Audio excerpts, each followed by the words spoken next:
യോഹന്നാൻ സുവിശേഷം 11-ാം അധ്യായം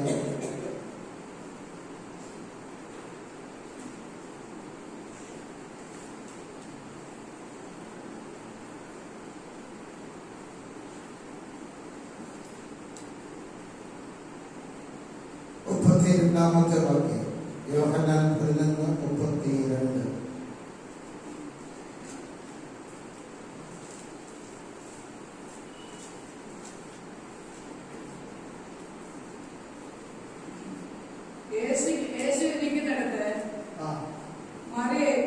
മറിയെത്തി അവനെ കണ്ടിട്ട് അവന്റെ കാൽക്കൽ വീണു. കർത്താവേ, നീ ഇവിടെ ഉണ്ടായിരുന്നു എങ്കിൽ എന്റെ സഹോദരൻ മരിക്കുകയില്ലായിരുന്നു. യോഹന്നാൻ സുവിശേഷം 12-ാം അധ്യായം അതിന്റെ 2-ാമത്തെ വാക്യം. 12-ന്റെ 2-ാമത്തെ വാക്യം. അവിടെ അവർ അവനെ ഒരു അത്താഴം ഒരുക്കി. മാർത്ത ശുശ്രൂഷ ചെയ്തു. ലാസറോ അവനോട് കൂടെ പന്തി ഇരുന്നവരിൽ ഒരുവൻ ആയിരുന്നു. കർത്താവിന്റെ പരിശുദ്ധ നാമം വാഴ്ത്തപ്പെടുമാറാകട്ടെ. വളരെ അനുഗ്രഹിക്കപ്പെട്ടതായ ഒരു തിരുവചന ഭാഗമാണ്. നമുക്ക് വളരെ ശാന്തമായി അല്പസമയം നമുക്ക് ദൈവത്തിന്റെ വചനം ധ്യാനിക്കാം. പുസ്തകം വായിച്ചുകൊണ്ടിരുന്നാല് നമ്മൾ തിരുവചനം കേൾക്കത്തില്ല. ഇനി ഞാൻ പറയുമ്പോൾ വായിച്ചാൽ മതി, ശ്രദ്ധിക്കും. ഇവിടെ നമുക്ക് എല്ലാവർക്കും വളരെ സുപരിചിതമായ തിരുവചനമാണ്, അല്ലേ? പ്രത്യേകിച്ച് യോഹന്നാൻ സുവിശേഷം 11-ാം അധ്യായം എന്ന് പറയുന്നത് ലാസറിന്റെ ദീനവും ലാസറിന്റെ മരണവും ലാസറിന്റെ ഉയർപ്പും അടങ്ങിയിരിക്കുന്ന ഏറ്റവും അനുഗ്രഹകരമായ ഒരു അധ്യായമാണ് യോഹന്നാന്റെ സുവിശേഷം 11-ാം അധ്യായം. നമ്മൾ വായിച്ച വാക്യം 32-ാമത്തെ വാക്യം. അതില് ഏറ്റവും പ്രധാനകരം ഒരു വാക്യമാണ്, കർത്താവേ, നീ ഇവിടെ ഉണ്ടായിരുന്നു എങ്കിൽ എന്റെ സഹോദരൻ. ഒന്നൊരുമിച്ച് പറഞ്ഞേ, നീ ഇവിടെ ഉണ്ടായിരുന്നു എങ്കിൽ എന്റെ സഹോദരൻ മരിക്കയില്ലായിരുന്നു. അപ്പോ കർത്താവിന്റെ 3.5 വർഷത്തെ ശുശ്രൂഷയിൽ നമുക്ക് കാണുവാൻ കഴിയുന്ന, വളരെ ശ്രദ്ധിച്ചിരിക്കണം, നമുക്ക് കാണുവാൻ കഴിയുന്ന ഒരു കാര്യം, യേശു കർത്താവിന്റെ ശരീരത്തിൽ, കർത്താവ് ജഡത്തിൽ വെളിപ്പെട്ട് ആ ശരീരത്തിൽ ഇരിക്കുമ്പോൾ കർത്താവിനെ മുഖാമുഖമായി കണ്ടിട്ട് വിശ്വസിക്കുന്ന ഒരു കൂട്ടർ ആ കാലഘട്ടത്തിൽ ഇങ്ങനെ കർത്താവിനെ കൂടെ വന്നുകൊണ്ടിരിക്കുക. കർത്താവിനെ അവർ കാണുന്നു, കർത്താവിനെ കാഴ്ചയാ കണ്ടിട്ട് അവർ വിശ്വസിക്കുന്ന ഒരു വിശ്വാസത്തിന്റെ റേഞ്ച്. കേൾക്കണേ, സുബോധത്തോടെ ഇരിക്കണേ. മനസ്സിലാക്കുന്നു? വളരെ അനുഗ്രഹിക്കപ്പെട്ടിരുന്നില്ല. ഇപ്പം കർത്താവ് ദൈവമായവൻ ഭൂമിയിലിരിക്കുന്നു, അതും ശരീരത്തിലിരിക്കുന്നു. ജനത്തെ സമൂഹത്തിൽ എല്ലാവർക്കും അറിയാമോ, അത്ഭുതങ്ങളുടെ മന്ത്രിയാണ്. അപ്പോ വിശ്വാസത്തിന്റെ നിലവാരം പോകുന്നത് ആദ്യം നമ്മൾ ഈ വചനത്തിൽ നിന്ന് നോക്കിയാൽ നമുക്ക് മനസ്സിലാകും. ഇന്ന് പകൽ നമ്മുടെ വിശ്വാസത്തിന്റെ ലെവൽ എങ്ങനെയാണെന്ന് പരിശോധിക്കാൻ ഇത് നമ്മെ സഹായിക്കും. കർത്താവ് അവരുടെ മുമ്പിൽ നിൽക്കുന്നു, കർത്താവിനെ അവർ മുഖാമുഖമായി കാണും. അപ്പോ മറിയുടെ അകത്തുനിന്ന് വരുന്ന വിശ്വാസം, എന്റെ സഹോദരൻ മരിച്ചു, ഇന്ന് 4-ാം ദിവസമാണ്.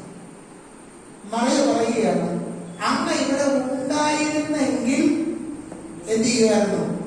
എന്റെ സഹോദരൻ മരിക്കില്ലായിരുന്നു, രോഗത്തിന് സൗഖ്യം വരും. അപ്പോ ഇപ്പോഴൊക്കെ സംഭവിച്ചു, സഹോദരൻ മരിച്ചു. ശ്രദ്ധിക്കണം, സഹോദരൻ എന്ത് ചെയ്തു? മരിച്ചു. യേശു 3 ദിവസവും വന്നില്ല. കർത്താവ് എന്ത് ചെയ്തില്ല? 3 ദിവസമായിട്ടും വന്നില്ല. 4-ാമത്തെ ദിവസം ദിവസം യേശു അവിടെ വന്നു. ഇനി ശ്രദ്ധിക്കണേ, എന്തുകൊണ്ട് 3 ദിവസം വന്നില്ല? യഹൂദന്മാരുടെ ഇടയിൽ നിലനിന്നിരുന്നൊരു പാരമ്പര്യം, മനുഷ്യൻ മരിച്ചാലും അവന്റെ ആത്മാവ് 3 ദിവസം എന്ത് ചെയ്യും? ആ പ്രദേശങ്ങളിലൊക്കെ ചുറ്റി സഞ്ചരിക്കും. ഏത് സമയത്ത് എന്ത് ചെയ്യാം? ദൈവം പ്രവർത്തിച്ചാൽ ആത്മാവ് എന്ത് ചെയ്യും? ശരീരത്തിലേക്ക് വന്ന്. അപ്പോ ഒന്ന്, പാരമ്പര്യം അസ്ഥാനത്തിനായി എന്ന് പറഞ്ഞാൽ പാരമ്പര്യത്തിന്റെ സാധ്യത നഷ്ടപ്പെട്ടു. അപ്പൊ പാരമ്പര്യത്തിന് ഇനി പ്രതീക്ഷയില്ല. ആ യൂദക വെളിപ്പെടുന്ന സ്തോത്രം. പാരമ്പര്യത്തിൽ എന്തില്ല? പ്രതീക്ഷ ഇനി. ഒരു സ്വപ്നം പറഞ്ഞേ, പലരും പിടി കിട്ടുന്നോ? അപ്പൊ പാരമ്പര്യത്തിൽ എന്തില്ല? ഇനി രക്ഷ ഇല്ല. അല്ലെങ്കിൽ പാരമ്പര്യത്തിന് ഇനി ഒരു സാധ്യതയും ഇല്ല. അതാണ് കാരണം 3 ദിവസം കഴിഞ്ഞ് 4ാമത്തെ ദിവസമാണ്. ഇനി വൈദ്യശാസ്ത്രപരമായി ചിന്തിച്ചു കഴിഞ്ഞാലും സാധ്യതയില്ല. കാരണം പെങ്ങന്മാര് അവിടെ സാക്ഷ്യം പ്രസ്താവിക്കുന്നു, കർത്താവേ 4 ദിവസമായി നാറ്റം വെച്ചു തുടങ്ങി. ഒന്ന്, പാരമ്പര്യം വഴിമാറുന്നു. 2, വൈദ്യശാസ്ത്രത്തിന് ഇനി എന്തില്ല? ഒന്നും ചെയ്യാൻ പറ്റില്ല. വൈദ്യശാസ്ത്രവും. ഒരു സ്വതന്ത്രം പറയാമോ? ഇവിടെ നമ്മുടെ ദൂത് തുടങ്ങുക. നമ്മുടെ ജീവിതത്തിൽ ഏതൊക്കെ മേഖലകളിൽ നമുക്ക് എതിരെ നിൽക്കുന്ന ശക്തികൾ, അത് പാരമ്പര്യമാകട്ടെ, അത് വൈദ്യശാസ്ത്രമാകട്ടെ, അത് വേറെ ഏത് മേഖലയിലാകട്ടെ, ഇനി പ്രതീക്ഷ വയ്ക്കണ്ട, ഇനി സാധ്യതയില്ല എന്ന് പറഞ്ഞ് നമ്മുടെ ഹൃദയത്തെ അവർ ബ്രേക്ക് ചെയ്തിട്ടുണ്ടെങ്കിൽ, നമ്മുടെ ഹൃദയത്തെ അവർ ആണിയടിച്ചിട്ടുണ്ടെങ്കിൽ, ഇന്നു പകൽ പരിശുദ്ധാത്മാവ് ദൈവത്തിന്റെ സഭയ്ക്ക് ഒരു ദൂത് കൈമാറുന്നു. പാരമ്പര്യം വഴിമാറിയെടുത്ത് സാഹചര്യവും വൈദ്യശാസ്ത്രവും ഇനി കഴിയത്തില്ലെന്ന് പറഞ്ഞെടുത്ത് ആമേ സാധ്യതകളെ സൃഷ്ടിച്ചെടുക്കുന്ന ഒരുവൻ ഇന്നു പകൽ നമുക്ക് ദൈവമായിട്ടുണ്ട്.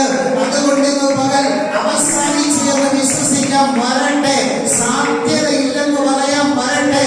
ഇനി നടക്കത്തില്ലെന്ന് പറയാൻ വരട്ടെ. കാരണം അത്ഭുതങ്ങളെ ചെയ്യിക്കുന്നവൻ, അത്ഭുതങ്ങളെ ചെയ്യുന്നവൻ അവൻ ഇന്നും നമ്മുടെ മധ്യ ഉണ്ട്. പക്ഷെ വേണ്ടത് വിശ്വാസത്തിന്റെ റേഞ്ച് മാറണം. ആമേൻ. എന്ത് സംഭവിക്കണം? വിശ്വാസത്തിന്റെ നിലവാരം മാറണം.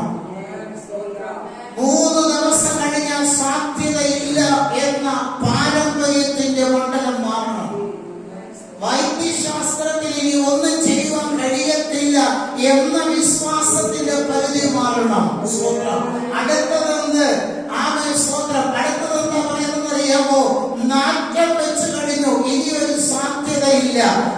സ്വത്രം ഇന്ന് മകൻ പറയട്ടെ, നമ്മുടെ വിശ്വാസത്തിന്റെ റേഞ്ച് ഇന്ന് പകൽ മാറുമെങ്കിൽ സാധ്യതയില്ലെന്ന് നമ്മൾ കണ്ട ചില വിഷയങ്ങളിലേക്ക് ദൈവത്തിന്റെ സാന്നിധ്യം ഇറക്കുക. ദൈവത്തിന്റെ ശക്തി വ്യാപരിക്കുക. അവന്റെ ആത്മാവ് നമ്മുടെ വിഷയങ്ങളെ അവതരിക്കുക. ഇന്ന് നമ്മൾ ഒന്നു മാത്രം ചെയ്യുക.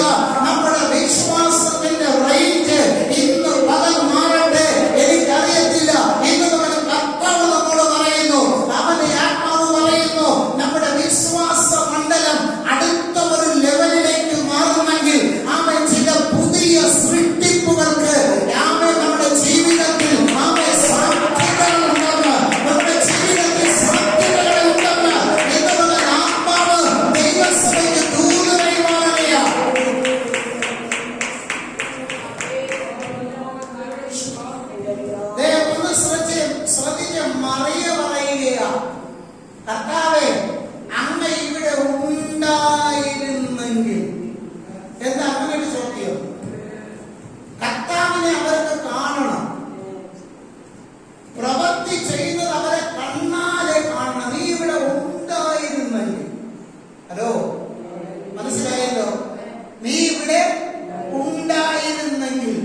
പക്ഷേ ഇന്നു മുതൽ പറയാം, ദൈവത്തിന്റെ പ്രവൃത്തി അതിന്റെ മേല. സ്തോത്രം. അത് നമുക്ക് വിശ്വസിക്കാൻ കഴിയണമെങ്കിൽ ഒരു നല്ല വിശ്വാസിയുടെ സാക്ഷ്യത്തിലേക്ക് നമുക്ക് ഒന്ന് പോകാം. യോഹന്നാന്റെ സുവിശേഷം തന്നെ വേഗം ഒന്ന് മറിച്ചാട്ടെ. ആ 20-ാം അധ്യായത്തിലേക്ക് വന്നാട്ടെ. യോഹന്നാന്റെ സുവിശേഷം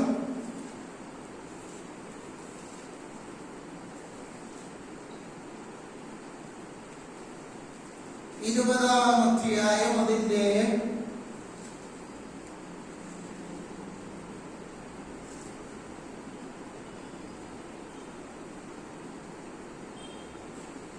25-ാമത്തെ വാക്യം വായിച്ചേ.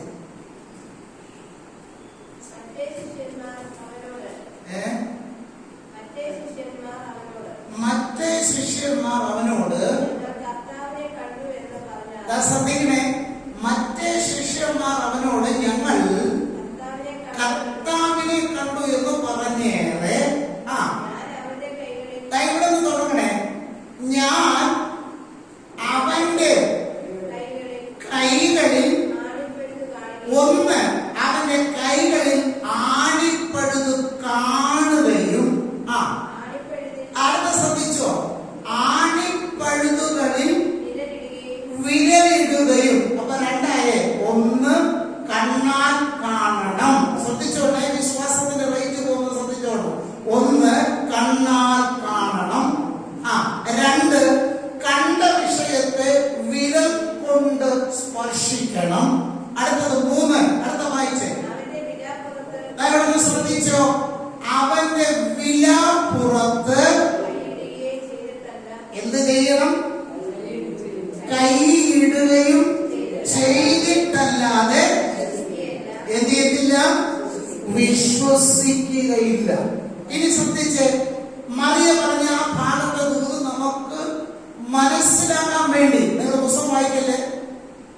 മറിയ പറഞ്ഞത്, നീ ഇവിടെ ഉണ്ടായിരുന്നെങ്കിൽ അല്ലേ എന്ന് പറഞ്ഞാൽ, ഇപ്പൊ മറിയ നിന്ന ആ സൈറ്റാണ് ഇതെങ്കിൽ മറിയ പറയുന്നത് എന്തുവാ? ലീലാവിന്റെ മറിയമായി മറിയ പറഞ്ഞത്, കർത്താവേ നീ ഇവിടെ ഉണ്ട് എന്ന് പറഞ്ഞാൽ യേശുവിനെ ശരീരത്തിൽ മുഖാമുഖമായി കാണത്തക്കവണ്ണം ഉണ്ടായിരുന്നെങ്കിൽ അന്നേരം നീ പ്രാർത്ഥിച്ചത് എന്തെങ്കിലും നടക്കും. കാരണം നീ ഇവിടെ ഉണ്ട് എന്ന് പറഞ്ഞാൽ കണ്ണാലെ കണ്ടിട്ട് വിശ്വസിച്ച് കുറയ്ക്കുന്ന ഒരു വിശ്വാസം. അതിനെ നമുക്ക് മനസ്സിലാക്കാൻ ഒരു വ്യക്തിയെ ഇവിടെ കാണുന്നത്. നീ ഇവിടെ ഉണ്ടായിരുന്നെങ്കിൽ എന്റെ സഹോദരൻ എന്തില്ല, ആ വിശ്വാസത്തിന്റെ റേറ്റ് മനസ്സിലായല്ലോ. ഹലോ, നിങ്ങൾ മനസ്സിലാക്കുന്നതല്ലേ? മനസ്സിലാകുന്നോ? അതിനെ ഞാൻ മെല്ലെ പോകുന്നേ. നീ ഇവിടെ ഉണ്ടായിരുന്നെങ്കിൽ എന്ന് പറഞ്ഞാൽ കർത്താവ് ഇവിടെ വന്ന് നിന്നിട്ട് എന്ത് ചെയ്യണം? ആ സ്പോട്ടിൽ നിന്നുകൊണ്ട് എന്ത് ചെയ്യണം? സൗഖ്യമാകട്ടെ എന്ന് പറഞ്ഞ സൗഖ്യം എന്ന് വെച്ചാൽ ഇത് ഇവർക്ക് കണ്ണാൽ കാണണം. ഇവിടെ ഉണ്ടായിരുന്നെങ്കിൽ മരിക്കില്ല. അപ്പൊ കണ്ണാൽ കാണണം. ഇപ്പൊ ആ കണ്ണാൽ കാണുന്ന വിശ്വാസമാണ് ദീദിമോസ് എന്ന തോമസ് വെളിപ്പെടുത്തുന്നത്. ശിഷ്യന്മാർ പറഞ്ഞു, ഞങ്ങൾ കർത്താവിനെ കണ്ടു. കർത്താവായ യേശു ക്രിസ്തു മരിച്ചു, അടക്കപ്പെട്ടു, ഉയർത്തെഴുന്നേറ്റു. ശിഷ്യന്മാർക്ക് പ്രത്യക്ഷനായപ്പോ തോമസിലായിരുന്നു. അപ്പൊ മറ്റ് ശിഷ്യന്മാർ എന്ത് ചെയ്തു? തോമസിനെ കണ്ടപ്പോഴത്തേക്ക് തോമസിനോട് പറഞ്ഞു, ഞങ്ങൾ എന്ത് ചെയ്തു? യേശുവിനെ ഉയർത്തെഴുന്നേറ്റ യേശുവിനെ കണ്ടു. എന്ന് പറ, ആരെ കണ്ടു? ഉയർത്ത് എഴുന്നേറ്റ യേശുവിനെ ഞങ്ങൾ കണ്ടു എന്ന് പറഞ്ഞു. പക്ഷെ തോമസ് കണ്ടോ? ഇതിന്റെ കൂടെ വാ. തോമസ് കണ്ടോ? ഇല്ല. അപ്പൊ മറിയയുടെ വിശ്വാസത്തിന്റെ വേറെ ഒരു ഭാഗത്ത് വേറെ ഒരു പുരുഷനെ ഇവിടെ നമുക്ക് കാണാം. അതും സെയിം ഇത് തന്നെ. എന്താ അവൻ പറഞ്ഞത്? എനിക്ക് എന്ത് ചെയ്യണം? കർത്താവിന്റെ എന്ത് കാണണമെന്നാ പറഞ്ഞിരിക്കുന്നത്? സ്തോത്രം. വായിച്ച വാക്യത്തിൽ എന്ത് ചെയ്യണം? 25-ാമത്തെ വാക്യത്തിൽ എന്താ പറയുന്നത്? ഞാൻ വായിക്കാം. മതി. ഞാൻ അവന്റെ ആണിപ്പഴുതുകൾ എന്ത് ചെയ്യണം? കാണാൻ. സ്വതന്ത്രം പറഞ്ഞേ. അപ്പൊ ഇവരുടെ വിശ്വാസം മനസ്സിലായോ? മറിയ എന്താണോ പറഞ്ഞത് അത് നമുക്ക് മനസ്സിലായല്ലോ. ആ സൈറ്റിൽ ആര് വേണം? യേശു വേണം. ഇപ്പൊ തോമസിന്റെ വിശ്വാസം എന്താ? എനിക്ക് യേശു ഉയർത്തെഴുന്നേറ്റ് എന്ന് വിശ്വസിക്കണമെങ്കിൽ യേശു ക്രിസ്തുവിനെ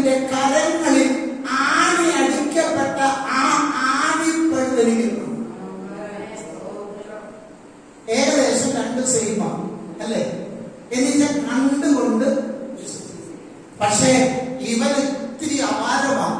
സ്വന്തം കാരണം എന്നറിയാമോ, ഇവൻ മറിയയ്ക്ക് സമൂഹം എന്ന് പറയാൻ പറ്റത്തില്ല. ശ്രദ്ധിക്കണേ, ഒന്ന്, എനിക്ക് യേശുവിന്റെ ആണിയടിച്ച കൈ ആണിപ്പഴുത് കാണും. മനസ്സിലായല്ലോ? ഇനി അടുത്തത്, അത് കണ്ടാലും പോരാ, പിന്നെ എന്തിനോ ആ ആണിപ്പഴുതില് എന്റെ വിരൽ സ്പർശിക്കണം. മനസ്സിലാക്കുന്നുണ്ടല്ലോ? ആ ആണിപ്പഴുതിനകത്ത് എന്ത് ചെയ്യണം? എന്റെ വിരല് സ്പർശിക്കണം. അടുത്ത അവിശ്വാസത്തിന്റെ കുറച്ചുകൂടെ താമമുള്ളത്. എന്റെ കൂടെ ഉണ്ടെങ്കിൽ അല്ലേ വേണം, ഒന്ന് കാണണം. അതൊക്കെ സാമാന്യ വിശ്വാസം വിളിച്ച്. രണ്ടെന്ന് അറിയാമോ, ആ കണ്ടതിനെ എനിക്ക് എന്ത് ചെയ്യണം? ഞാൻ തൊട്ട് നോക്കിയിട്ട് വിശ്വസിക്കൂ. എന്റെ ചോദ്യം, ഇവിടെ തോമസിന്റെ വിശ്വാസം വർദ്ധിക്കുന്നോ അതോ വിശ്വാസ മണ്ഡലത്തിന്റെ റേഞ്ചിൽ നിന്ന് താഴോട്ട് ഇറങ്ങുന്നു? നിങ്ങൾ പറ. അല്ലേയോ പറയാനല്ല പറഞ്ഞത്, സുബോധത്തോടെ ഇരിക്കാൻ പറഞ്ഞ ഇതിനാ. ഇപ്പൊ വിശ്വാസം തോമസിന്റെ കുറഞ്ഞോ കൂടിയോ? കുറഞ്ഞു അല്ലെ? കാണുക മാത്രം ചെയ്താൽ പോരാ, പിന്നെ എന്തെങ്കിലും ചെയ്യണം. വിരല് കൊണ്ട് ആ ആണിപ്പഴുതിൽ തൊട്ട് നോക്കണം. ഇത് ആണി അടിച്ചതാണോ എന്ന് നോക്കണം. അപ്പൊ അടുത്തത് നീങ്ങ കുറച്ചും കൂടെ. എന്നിട്ടും അവന് തൃപ്തി വന്നില്ല. അടുത്തതെന്നറിയാമോ, മൂന്നാമത്തെ അവന്റെ നിലവാരം, എനിക്ക് അവന്റെ വിലാപ്പുറത്ത് എന്ത് ചെയ്യണം? എന്ത് ചെയ്യണം? സ്തോത്രം ഒന്ന് പറ മക്കളെ. വിലാപ്പുറത്ത് എന്ത് ചെയ്യണം പറഞ്ഞേക്കുന്നേ? കൈയൊന്ന്. സ്തോത്രം. എന്താണ് വിലാപ്പുറം എന്ന് അറിയാമോ? ശ്രദ്ധിച്ച്, എന്താ വിലാപ്പുറം എന്ന് അറിയാമോ? യേശു കർത്താവ് മരിച്ചെന്ന് ഉറപ്പ് വരുത്തിയപ്പോ, ശ്രദ്ധിക്കണേ, ശിഷ്യന്റെ വിശ്വാസത്തിന്റെ നിലവാരത്തോട് ശ്രദ്ധിക്കണം. അപകടകരമായ അവസ്ഥയിലേക്ക് യേശു മരിച്ചെന്ന് ഉറപ്പായപ്പോ ഒരു പടയാളി വന്നു, കുണ്ട കൊണ്ട്. എവിടെ കുത്തിയെന്ന് എഴുതിയിരിക്കുന്നത്? യോഹന്നാൻ സുവിശേഷം തന്നെ എഴുതിയിട്ടുണ്ട്. എവിടെ കുത്തി? വിലാപ്പുറത്ത് കുത്തി. കുന്ത കുത്തിയും കയറ്റി. അവിടെ എഴുതിയിരിക്കുന്നു, കുന്തം കുത്തി കയറ്റിയപ്പോ അതിനെ വലിച്ചു ഊരിയപ്പോ തിരുവചനം പറയുന്നു, ആദ്യം രക്തം വന്നു, അത് കഴിഞ്ഞിട്ട് എന്ത് വന്നു? വെള്ളം വന്നു. ഉത്തരം അവിടെ പല കത്തുദാസന്മാർ പറഞ്ഞിട്ടുണ്ട്, യേശുവിന്റെ ശരീരത്തിൽ പിന്നെ രക്തം എന്തെയുന്നില്ല, ശേഷിക്കുന്നില്ല. മനസ്സിലായല്ലോ? എന്റെ ചോദ്യം, യേശുവിന്റെ ശിഷ്യനായിരുന്ന തോമസിന്റെ അടുത്ത വിശ്വാസത്തിന്റെ അടുത്ത ലെവൽ, അടുത്ത താഴത്തെ സ്റ്റെപ്പിൽ, ഏറ്റവും അവസാനത്തെ സ്റ്റെപ്പിൽ ഇറങ്ങിയിട്ടവൻ പറയുകയാണ്, ആ കുത്തി തുളയ്ക്കപ്പെട്ട വിലാപ്പുറത്ത് എന്ത് കയറ്റണം? എന്റെ കൈയിടണം. ഹലോ ഹലോ, എന്തിനാ ഈ ദൂത് ഇന്ന് മുതൽ ഇങ്ങനെ വെളിപ്പെടുന്നത്? സ്വന്തം സാധാരണ നിലവാരത്തിൽ വിശ്വാസത്തിന്റെ റേഞ്ച് വർദ്ധിച്ച് വർദ്ധിച്ച് വരേണ്ടതിന് ആമേ വിശ്വാസത്തിന്റെ മണ്ഡലം താണ് താണ് താണ് ഏറ്റവും അവസാനത്തെ സ്റ്റെപ്പിൽ വന്ന് നിൽക്കുകയാണോ എന്ന് ഇന്ന് മുതൽ പരിശുദ്ധാത്മാവ് ദൈവസഭയെ നോക്കിയിട്ട് ആത്മാവിൽ ചോദിക്കുന്നു. എന്നെ കേൾക്കുന്ന ദൈവത്തിന്റെ കുഞ്ഞേ, നിന്റെ വിശ്വാസ ജീവിതത്തിന്റെ നിലവാരം ഇന്നു മുതൽ തോമസിനെ പോലെ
സഹിപ്പാൻ കഴിയാത്തവണ്ണം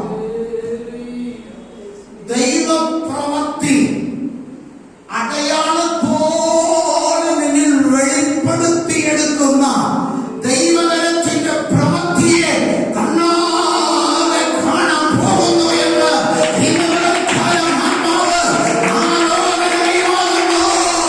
വിശ്വാസത്തിൽ സ്ഥിരപ്പെട്ട് വിശ്വാസത്തിൽ ഉറച്ച് ഈ ദിവസങ്ങളെ ചുവടുകളെ മുന്നോട്ട് വയ്ക്കുക. ചില പുതിയ അധ്യായങ്ങൾ പുതിയ ചിലത് നിന്റെ ജീവിതത്തിൽ എഴുതി ചേർക്കുന്ന എഴുതി ചേർക്കുന്ന പിന്നെ പേരിൽ അത് നടത്തുകൊണ്ടുവരുന്നത് ദൈവപ്രവൃത്തികൾ സ്റ്റെപ്പ് സ്റ്റെപ്പായി വെളിപ്പെടുന്ന ദൈവമാണവൻ ഇത് വെളിപ്പെടുത്താൻ പോകുന്നു.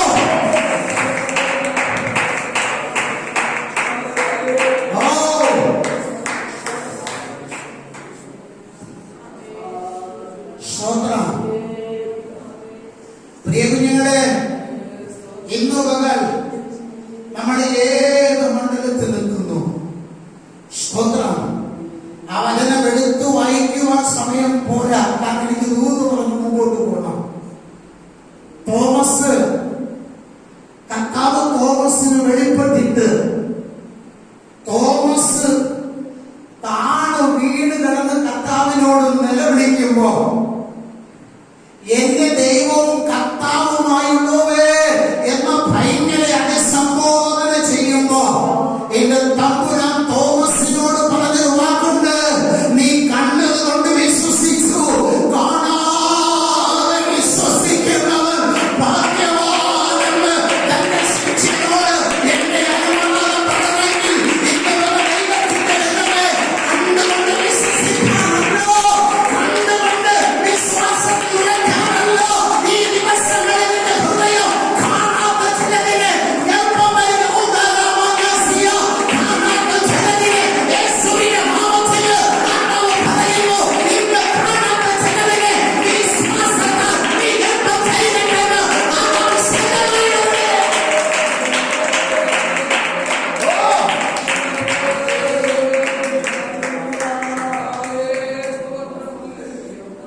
സ്തോത്രം. ശക്തമായ ആത്മാവ് ഇടപെടുന്നു. എന്ത് സംഭവിക്കണം? ശിഷ്യനോട് പറയുക, നീ കണ്ടത് കൊണ്ട് എന്ത് കണ്ടു? അവൻ കർത്താവിനെ കണ്ടു. കർത്താവിനോട് പറഞ്ഞു, മോനെ വാടാ, ഇതാ അണിമഴുത്, നീ വിരലിട്. സ്തോത്രം.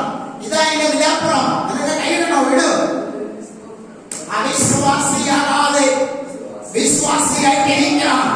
അപ്പോഴാ തോമസിന്റെ വിശ്വാസ കണ്ണ് തുറന്നത്. എന്റെ കർത്താവ് തോമസിനോട് ഒരു വാക്ക് പറഞ്ഞു, നീ കണ്ടത് കൊണ്ടാണ് കുഞ്ഞെ വിശ്വസിച്ചത്. ഇതുപോലെ ആത്മാവ് പറയുന്നു, നമ്മുടെ വിശ്വാസത്തിന്റെ റേഞ്ച് എവിടെ?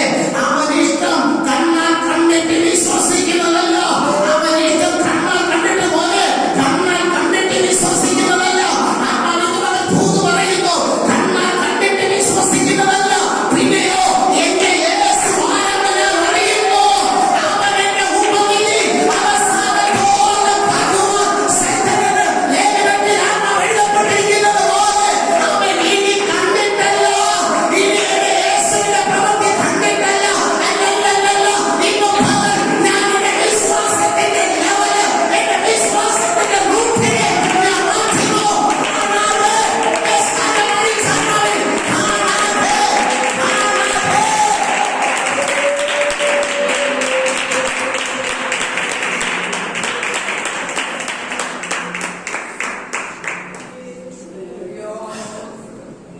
ആമേൻ. ഇത് നമുക്ക് ചുരുക്കം പേർക്ക് വേണ്ടിയാണ് ഈ ദൂത്. എത്ര പേർക്ക് സന്തോഷമുണ്ട്? ഞാൻ പ്രസംഗിക്കുന്നു കർത്താവിന്റെ ആത്മാവിന്, പക്ഷെ ഞാൻ പറയുന്നു എനിക്കുമാണ് ഈ ദൂത്. ഇത് അംഗീകരിക്കുന്ന എത്ര പേരുണ്ട്? ഈ ദൂതിന് അംഗീകരിക്കുന്ന എത്ര പേരുണ്ട്? ഞാൻ പറയുന്നു, എന്നോട് ആത്മാവ് സംസാരിക്കുകയാണ്, എന്നോട് ആത്മാവ് സംസാരിക്കുകയാണ്.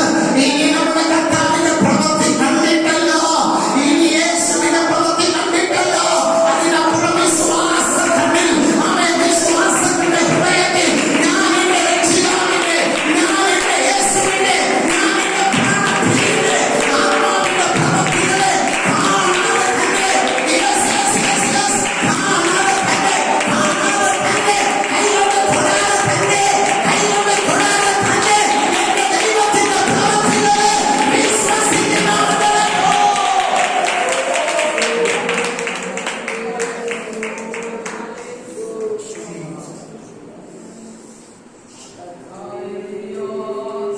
ഇന്നും പകൽ ചിലതിനെ പൊളിക്കണം. എത്ര പേരാമേ പറയും? ഇന്ന് പകൽ ചിലത് പൊളിക്കണം. ഈ ആലയത്തിൽ നിന്ന് നമ്മൾ ഇറങ്ങി പോകുമ്പോ നമ്മുടെ അകത്തൊരു വലിയ തുടിപ്പുണ്ടാകണം. ഇനി ഞാനൊരു സാധാരണ വിശ്വാസിയല്ല. എത്ര പേര് ദൂതിനാമേ പറയും? ഇനി ഞാനൊരു സാധാരണ വിശ്വാസിയുടെ റേഞ്ചിലേക്കുവാൻ ഞാൻ ആഗ്രഹിക്കുന്നില്ല. എത്ര പേര് ആമേ പറയും? എന്റെ ദൈവത്തിന്റെ പ്രവൃത്തി കണ്ടിട്ടില്ല. എന്റെ ദൈവത്തിന്റെ പ്രവൃത്തിയെ ഞാൻ കരം കൊണ്ട് തൊട്ട് നോക്കിയിട്ടല്ല. ഇതുവരെ വിശ്വസിച്ചോ എന്നോട്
പരിശുദ്ധാത്മാ ശക്തമായി ഇടപെടുന്നുണ്ട്.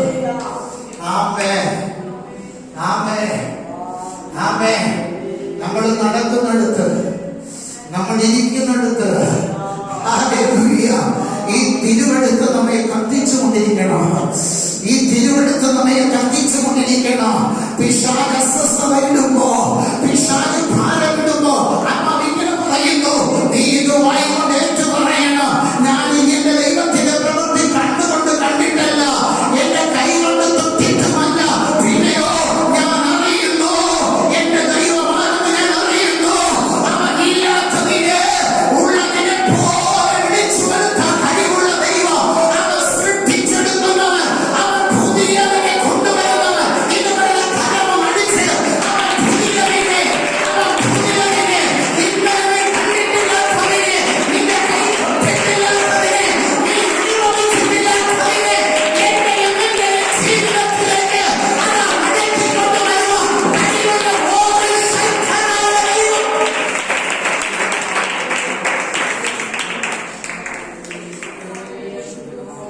നന്ദി കർത്താവേ. ഹല്ലേലൂയ. ഈ ദൂതിന്റെ ഞാൻ ചിന്തിച്ച മണ്ഡലത്തിലോട്ട് ഒന്നുമല്ല ഇത് പോകുന്നത്. സ്തോത്രം. ഹല്ലേലൂയ. ഈ ദൂത് നമുക്ക് വിശ്വസിക്കാൻ കഴിയുന്ന അടുത്തൊരു മേഖലയിലേക്ക് കടക്കട്ടെ. നാം വായിച്ച യോഹന്നാൻ 12-ാം അധ്യായത്തിന്റെ 2-ാമത്തെ വാക്യം ഇങ്ങനെ വായിക്കുന്നത്, അവർ അവന് ഒരു വിരുന്ന് ഒരുക്കി.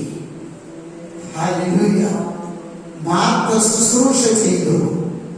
താഴത്തെ ഭാഗം വായിക്കുമ്പോൾ ഇങ്ങനെ നമുക്കവിടെ കാണുവാൻ കഴിയും, ലാസറോ പന്തിയിലിരുന്നവരിൽ ഒരുവൻ.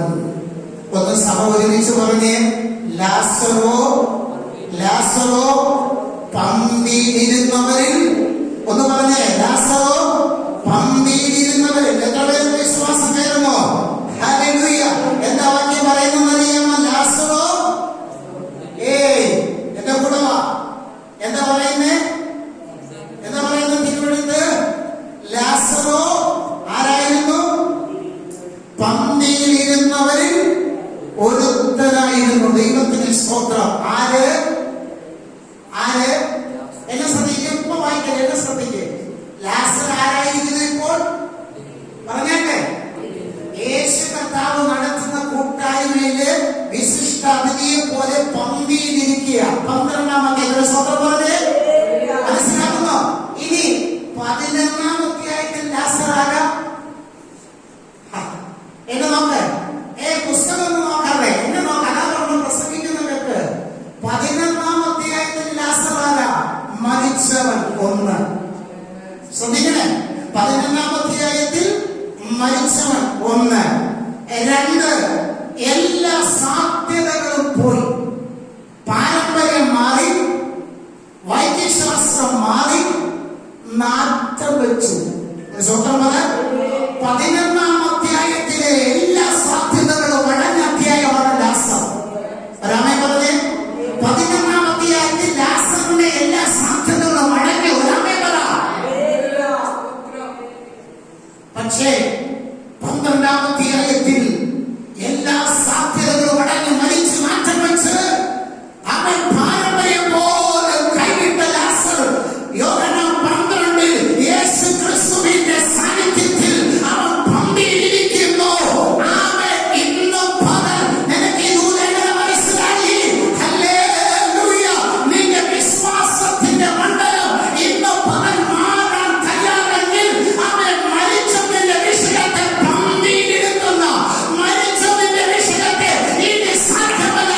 എഴുന്നേറ്റ് പുസ്തകം താഴെ വെച്ചോ. ഇനി നിങ്ങൾ എന്താ കൂടെ വെച്ച് മാറ്റി ആരാധിക്കാൻ പോവോ? മാറ്റി ദൂത് വാച്ചത്ത് നോക്കണ്ട. യേശുവിന്റെ നാമത്തിൽ ശ്രദ്ധിച്ചോ. ഇനി ശ്രദ്ധിച്ചേ 11-ാം അധ്യായത്തിൽ ലാസറിന്റെ ചാപ്റ്റർ ക്ലോസ്. അമ്മ പറ. 11-ാം അധ്യായത്തിൽ ലാസർ എന്ന വ്യക്തിയുടെ ചാപ്റ്റർ ക്ലോസ്. പാരമ്പര്യ ക്ലോസ്, വൈദ്യശാസ്ത്രം ക്ലോസ്, എല്ലാ വഴിയും അടഞ്ഞു, നാറ്റം വെച്ചു. പക്ഷേ 12-ാം അധ്യായത്തിൽ ആ നാറ്റം വെച്ചത്, ആ പാരമ്പര്യം ഉപേക്ഷിച്ചത്, ഇനി ഒരു സാധ്യതയില്ലെന്ന് പറഞ്ഞ് മുദ്ര ചെയ്യപ്പെട്ടത് 12-ാം അധ്യായത്തിൽ കർത്താവിന്റെ ആഗ്രഹിക്കുന്നു. അവൻ പുനരുത്ഥാനമാണ് കേട്ടോ. എന്റെ യേശു മരിച്ചവരിൽ നിന്ന് 3-ാം ദിവസം ഉയർത്തെഴുന്നേറ്റ് പുനരുത്ഥാനത്തിന്റെ ശക്തി ഉണ്ടാവുകയാൽ നിങ്ങളുടെ ആത്മാവ് സഭയ്ക്ക് ദൂത് കൈമാറുന്നു. നിന്റെ വിഷയത്തിലൂടെ നീ വിശ്വസിച്ച പുനരുത്ഥാന ശക്തി നിന്നെ സ്ഥാനപ്പെടുത്ത് പുനരുത്ഥാന ശക്തിയോ.